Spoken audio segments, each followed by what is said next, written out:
नमस्कार दोस्तों, स्वागत है आपका study for public service commission में। हरियाणा के द्वारा अभी एक लेटेस्ट नोटिफिकेशन निकाला गया है और जो पोस्ट निकाली गई है वो निकाली गई है टीजीटी और पीजीटी का नोटिफिकेशन निकाला गया है। बट ये जो नोटिफिकेशन है ये एचएसएससी या फिर एचपीएससी के द्वारा नहीं निकाला गया है। ये जो नोटिफिकेशन निकाला गया है ये निकाला गया है HKRN के द्वारा, यानी कि हरियाणा कौशल रोजगार निगम के द्वारा ये टीजीटी और पीजीटी का नोटिफिकेशन निकाला गया है। थोड़ा सा बेसिक मैं जो अंतर है इन दोनों में बता देता हूँ। HSSC या फिर HPSC जो भी नोटिफिकेशन निकालता है या इनके अंडर जो भर्ती करवाई जाती है वो परमानेंट भर्ती होती है। जो हरियाणा कौशल रोजगार निगम के अंडर जो भर्ती करवाई जाती है वो कच्चे कर्मचारियों की भर्ती होती है, पक्की भर्ती नहीं होती है।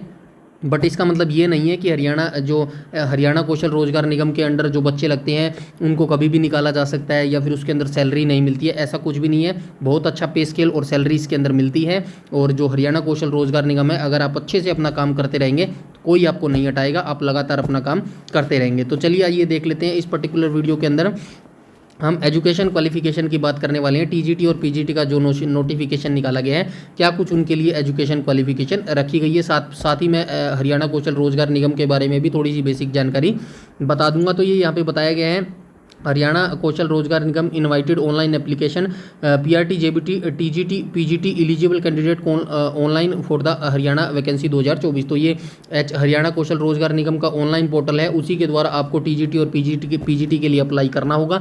अगर आपको लिंक नहीं मिलता है तो कमेंट सेक्शन में बता दीजिएगा, मैं टेलीग्राम पर लिंक प्रोवाइड आपको करवा दूंगा। ऑनलाइन डेट की बात कर लेते हैं। टीजीटी पीजीटी के लिए 6 जुलाई से इसके ऑनलाइन फॉर्म स्टार्ट हो गए थे और जो लास्ट डेट रखी गई है 11 जुलाई रखी गई है। 3 से 4 दिन का समय दिया गया है। अगर आप एजुकेशन क्वालिफिकेशन फुलफिल करते हैं तो डेफिनेटली आप इस फॉर्म को अप्लाई कीजिएगा, क्योंकि जो परमानेंट भर्ती है आप जानते ही हैं कोई फिक्स क्राइटेरिया नहीं है कब आएगी कब नहीं आएगी। तो आप इससे अच्छा है आप कहीं तो आप जॉब लगिए और अपनी जो शुरुआत है वो कीजिएगा, बाकी आप अपनी तैयारी करते रहिएगा। आगे हम देख लेते हैं। एज लिमिट की बात की गई है तो ये प्रेफरेंस दी जाती है 18 से 42 साल के बच्चे सभी भर सकते हैं। बट जो पहला प्रेफरेंस है 30 से 36 साल के बच्चों को दिया जाता है, दूसरा प्रेफरेंस 36 से 42 साल का, तीसरा प्रेफरेंस 24 से 30 साल का और जो चौथा प्रेफरेंस है वो 18 से 24 साल के बच्चों को दिया जाता है। उसके बाद हम आ जाएंगे डायरेक्ट ये मार्क्स कैसे डिस्ट्रीब्यूट किए जाते हैं। तो यहाँ पर देख लीजिएगा, 80,000 से कम एनुअल इनकम है जिनकी, उनको 40 मार्क्स दिए जाते हैं। ये जो 2 लाख से कम जिनकी फैमिली एनुअल इनकम है उनको 30 मार्क्स, 3 लाख से कम जिनकी एनुअल इनकम है उनको 20 मार्क्स और यहाँ पे 4 लाख से जिनकी एनुअल इनकम कम है उनको 10 मार्क्स दिए जाते हैं। स्पेशल क्वालिफिकेशन या कोर्स आपने किया है तो 20 मार्क्स दिए जाते हैं। CET स्कोर वेटेज 10 मार्क्स दिए जाते हैं। विडो और ऑर्फन को 5 मार्क्स दिए जाते हैं और होम डिस्ट्रिक्ट मार्क्स यहाँ पे 5 मार्क्स दिए जाते हैं। तो ऐसे मार्क्स डिस्ट्रीब्यूट किए जाते हैं और ये आ गया है एजुकेशन क्वालिफिकेशन। इसको हम देख लेते हैं, थोड़ा सा छोटे अक्षरों में है बट मैं बोल के आपको बता दूंगा तो थोड़ा सा आप मैनेज कर लीजिएगा, क्योंकि ये नोटिफिकेशन जो PDF है ये अच्छे से आई नहीं है बट साफ दिख रहा है, थोड़ा सा आप मैनेज कर लीजिएगा। सबसे पहले पीजीटी बायोलॉजी की यहाँ पे बात की गई है, मैं थोड़ा सा इसको ठीक कर लेता हूँ। तो यहाँ पे देख लीजिएगा पीजीटी बायोलॉजी के एजुकेशन क्वालिफिकेशन देखेंगे और यहाँ से आप इसका अप्लाई भी कर पाएंगे। 6 जुलाई से इसके ऑनलाइन फॉर्म स्टार्ट हो गए हैं और जो लास्ट डेट रखी गई है वो 11 जुलाई रखी गई है। सबसे पहले आपने यहाँ पे देख लीजिएगा MSc की होनी चाहिए, किसके अंदर zoology, botany, bioscience, biochemistry, genetics, biology, plant pathology, biotechnology, life science, molecular bio with at least 50%। तो इनमें से किसी भी में भी अगर आपने MSc की है साथ में आपके जो 50% मार्क है तो आप अप्लाई कर पाएंगे। और साथ में ये कहा गया है बीएड आपके पास होनी चाहिए, किसी भी रिकॉग्नाइज्ड यूनिवर्सिटी से आपने बीएड की है और आपके पास HTET का जो सर्टिफिकेट है वो होने चाहिए। जो HTET है वो आपने बायोलॉजी में पास किया होना चाहिए, तो आप पीजीटी बायोलॉजी के लिए अप्लाई कर सकते हैं। तो आई होप आपको पता चल गया होगा। नेक्स्ट हम देख लेते हैं कौन सी पोस्ट है। तो नेक्स्ट पीजीटी कॉमर्स की पोस्ट निकाली गई है, इसके अंदर भी देख लेते हैं। MCOM आपने की होनी चाहिए, किसके अंदर, या तो आपने अकाउंटिंग में MCOM की हो या फिर आपने कॉस्ट अकाउंटिंग में की हो या फिर आपने फाइनेंशियल अकाउंटिंग में की हो एज अ मेजर सब्जेक्ट। इनमें से कोई एक आपके पास सब्जेक्ट होना चाहिए। एटलीस्ट 50% अंकों के साथ आपने MCOM किया हो।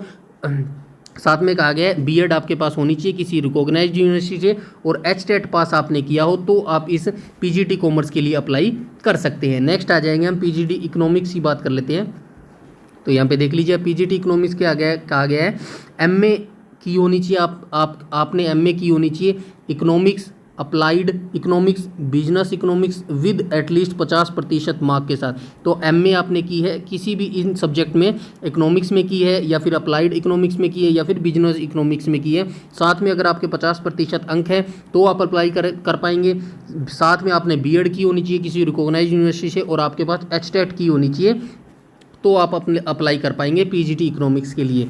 नेक्स्ट हम देख लेते हैं पीजीटी हिंदी की भी यहाँ पे वैकेंसी निकाली गई है, तो देख लीजिएगा। एमए आपने की होनी चाहिए हिंदी विद एटलीस्ट 50% मार्क के साथ, मतलब एमए आपने की होनी चाहिए हिंदी के अंदर 50% अंकों के साथ। बीएड आपने की होनी चाहिए रिकॉग्नाइज्ड यूनिवर्सिटी के साथ ही आपका जो एचटेट है वो पास होना चाहिए, तो आप पीजीटी हिंदी के लिए अप्लाई कर सकते हैं। नेक्स्ट आ जाएंगे हम पीजीटी हिस्ट्री के बारे में देख लेते हैं। यहाँ पे देख लीजिए पीजी हिस्ट्री में कही है एमए हिस्ट्री की होनी चाहिए आपके। एमए हिस्ट्री अगर आपने की है एटलीस्ट 50 अंकों के साथ तो आप अप्लाई कर पाएंगे। साथ में आपने बीएड की होनी चाहिए और साथ में आपका जो एचटेट पास है वो होना चाहिए, तो आप अप्लाई कर पाएंगे पीजीटी हिस्ट्री के लिए। नेक्स्ट हम देख लेते हैं पीजीटी मैथमेटिक्स के लिए। तो पीजीटी मैथमेटिक्स में यहाँ पे कहा गया है एमए या फिर एमएससी आपने की है मैथ के अंदर, अप्लाइड मैथमेटिक्स के अंदर की है, मतलब जो एमए या फिर एमएससी आपने की है किसके अंदर की है, या तो आपने मैथमेटिक्स के अंदर की है या फिर अप्लाइड मैथमेटिक्स के अंदर की है। साथ में mathematics as one of the subject at graduation level, और जो ग्रेजुएशन आपने की थी उसमें एक मैथ आपका सब्जेक्ट होना चाहिए विद एटलीस्ट 50% मार्क के साथ, तो आप अप्लाई कर पाएंगे। साथ में आपके पास बीएड की डिग्री होनी चाहिए किसी रिकॉग्नाइज्ड यूनिवर्सिटी से, और साथ में आपका जो एचटेट पास है वो क्लियर होना चाहिए, तो आप इस पीजीटी मैथ के लिए अप्लाई कर पाएंगे।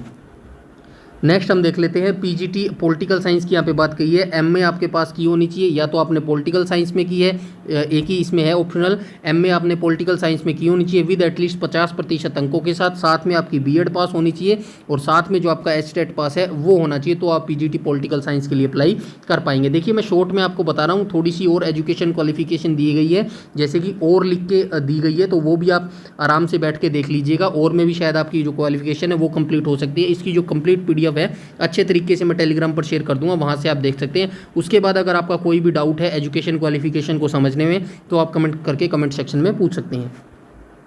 ये मैं मोटी मोटी बेसिक सी जो बता रहा हूँ। वैसे तो आपकी अगर आप बीएड, वैसे आप अगर टीचर की वैकेंसी के लिए अप्लाई कर रहे हैं या फिर उसकी तैयारी कर रहे हैं, तो आपकी पहली ही एजुकेशन क्वालिफिकेशन कंप्लीट हो जाएगी, सेकंड में आपको जाने की जरूरत नहीं पड़ेगी। पीजीटी संस्कृत की देख लेते हैं। एमए आपने की होनी चाहिए इन संस्कृत के अंदर या फिर आचार्य के अंदर विद एटलीस्ट 50% अंकों के साथ। साथ में आपको यहाँ पे देख लीजिएगा बीएड आपने की होनी चाहिए किसी रिकॉग्नाइज्ड यूनिवर्सिटी के साथ, और यहाँ पे देख लीजिएगा एचटेट आपका जो पास है वो होना चाहिए, तो आप अप्लाई कर सकते हैं पीजीटी संस्कृत के लिए। नेक्स्ट हम देख लेते हैं टीजीटी इंग्लिश की। यहाँ पे बात की गई है, तो टीजीटी इंग्लिश की काफ़ी बड़ा ये दिया गया है कॉर्नर, कोई बात नहीं।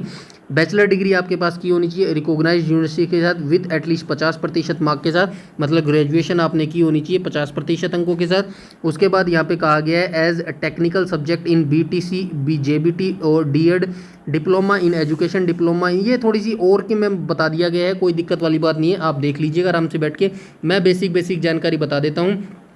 बैचलर डिग्री आपने की होनी चाहिए और साथ में आपका जो एचटेट पास है वो होना चाहिए, और साथ में आपकी जो बीएड की डिग्री है वो होना चाहिए, तो आप इस टीजीटी के लिए अप्लाई कर पाएंगे। तो बेसिक सी जानकारी मैंने बता दी। टीजीटी इंग्लिश के लिए क्या होना चाहिए, पहला तो आपका जो ग्रेजुएशन है वो होनी चाहिए। ग्रेजुएशन आपकी कितनी में होनी चाहिए, 50% मार्क के साथ होनी चाहिए। English as a compulsory elective आपका जो सब्जेक्ट है वो होना चाहिए। उसके बाद आपकी बीएड की डिग्री होनी चाहिए, साथ में आपका जो एचटेट पास है इंग्लिश में वो होना चाहिए, तो आप टीजीटी इंग्लिश के लिए अप्लाई कर पाएंगे। टीजीटी की सभी भर्तियों के लिए सेम रहने वाला है, टीजीटी हिंदी में भी सेम रहने वाला है, यहाँ पे देख लीजिएगा। बीए आपने की होनी चाहिए 50% अंकों के साथ हिंदी में, और उसके बाद यहाँ पे देख लीजिएगा 2 ईयर डिप्लोमा ये और में दिया गया है। बीएड आपके पास की होनी चाहिए और साथ में आपका एचटेट का जो पास है हिंदी में वो पास होना चाहिए, तो आप अप्लाई कर पाएंगे टीजीटी हिंदी के लिए। उसके बाद टीजीटी मैथ में भी सेम रखा गया है, यहाँ पे देख लीजिएगा। बीए या फिर बीएससी आपने की होनी चाहिए एटलीस्ट 50% अंकों के साथ, बीएड की डिग्री होनी चाहिए और एचटेट पास आपका होना चाहिए, तो आप इसके अंदर अप्लाई कर पाएंगे टीजीटी मैथ के लिए। और ये जो वैकेंसी है टीजीटी संस्कृत की भी, टीजीटी संस्कृत में भी यहाँ पे सेम रखा गया है, ये देख लीजिएगा। टीजीटी संस्कृत में बीए पास होनी चाहिए एटलीस्ट 50 अंकों के साथ इन संस्कृत के मतलब बीए आपकी संस्कृत में होनी चाहिए 50% अंकों के साथ। उसके बाद यहाँ पे देख लीजिएगा एचटेट आप पास होना चाहिए, और जो आपकी बीएड है बैचलर इन एजुकेशन डिपार्टमेंट, तो वो आपकी जो बीएड है वो कंप्लीट होनी चाहिए। नेक्स्ट आ जाएंगे हम, ये देख लेना टीजीटी साइंस की वैकेंसी यहाँ पे आई है। टीजीटी साइंस में क्या कहा गया है, तो देख लेते हैं, बीएससी आप पास होनी चाहिए and 2 year diploma in elementary education. तो ये देख लीजिए, बीएससी आप पास होनी चाहिए और आपका जो 2 साल का डिप्लोमा है इन एलिमेंट्री एजुकेशन वो होना चाहिए, या फिर आप बीएससी पास होनी चाहिए विद एटलीस्ट 50% अंकों के साथ, साथ में बीएड की डिग्री आपके पास होनी चाहिए और एचटेट आपका जो पास है वो होना चाहिए। यहाँ पे काफ़ी सारी डिटेल दी गई हैं और में काफ़ी सारी और ऐड कर देते हैं, तो उनमें से कोई ना कोई आपकी मिल जाएगी। So you don't worry, easily आपकी जो एजुकेशन क्वालिफिकेशन है वो मिल जाएगी। लास्ट वैकेंसी को देख लेते हैं। टीजीटी सोशल स्टडी की यहाँ पे वैकेंसी आई है। बहुत सारे बच्चे एचटेट पास सोशल स्टडी में ही करते हैं और इसी की वैकेंसी का काफ़ी इंतजार किया जाता है और इसी की वैकेंसी बहुत सालों के बाद जो एचएसएससी है वो निकालता है और काफ़ी साल लग जाते हैं। खैर हम मुद्दे पे आते हैं। टीजीटी सोशल स्टडी के लिए देख लीजिएगा, बीए बीकॉम आपने की होनी चाहिए और 2 ईयर डिप्लोमा एलिमेंट्री एजुकेशन के साथ आपके पास होना चाहिए, या फिर आपने बीए बीकॉम की है विद एटलीस्ट 50% अंकों के साथ। बैचलर एजुकेशन बीएड आपके पास डिग्री होनी चाहिए और एचटेट जो आपका पास है टीजीटी सोशल स्टडी के अंदर एचटेट जो आपका पास है वो होना चाहिए। तो आप टीजीटी सोशल स्टडी के लिए फिल कर सकते हैं। तो ये नोटिफिकेशन था जो हरियाणा कौशल रोजगार निगम के द्वारा, यहाँ पे मैं लिख देता हूँ, HKRN के द्वारा टीजीटी प्लस पीजीटी का नोटिफिकेशन निकाला गया है। तो अगर आप इंटरेस्टेड है और थोड़ी सी भी अगर आपके पास इसके अंदर एजुकेशन क्वालिफिकेशन है तो इस फॉर्म को ज़रूर अप्लाई कीजिएगा। परमानेंट जॉब जब आएगी तब आप उसका भी फॉर्म फिलअप कीजिएगा, बट इसको मत जाने दीजिएगा, काफ़ी अच्छी सैलरी इसके अंदर मिलती है। कोई भी आपका डाउट है, क्वेरी है, कमेंट सेक्शन में कमेंट करके पूछ सकते हैं। वीडियो अच्छी लगी हो तो लाइक कीजिएगा, शेयर कीजिएगा और चैनल पर पहली बार विजिट कर रहे हैं तो चैनल को सब्सक्राइब कर लीजिएगा और बेल आइकन बटन को टैप कर लीजिएगा ताकि समय पर आपको सारी नोटिफिकेशन मिलती रहे। अप्लाई आपको यहीं से मिल जाएगा, कमेंट सेक्शन में बता दीजिएगा, मैं टेलीग्राम पर प्रोवाइड करवा दूंगा। 11 जुलाई इसकी लास्ट डेट रखी गई है। समय से आप अपना जो फॉर्म है वो भर लीजिएगा और इस वीडियो में इतना ही रखते हैं। तब तक के लिए धन्यवाद।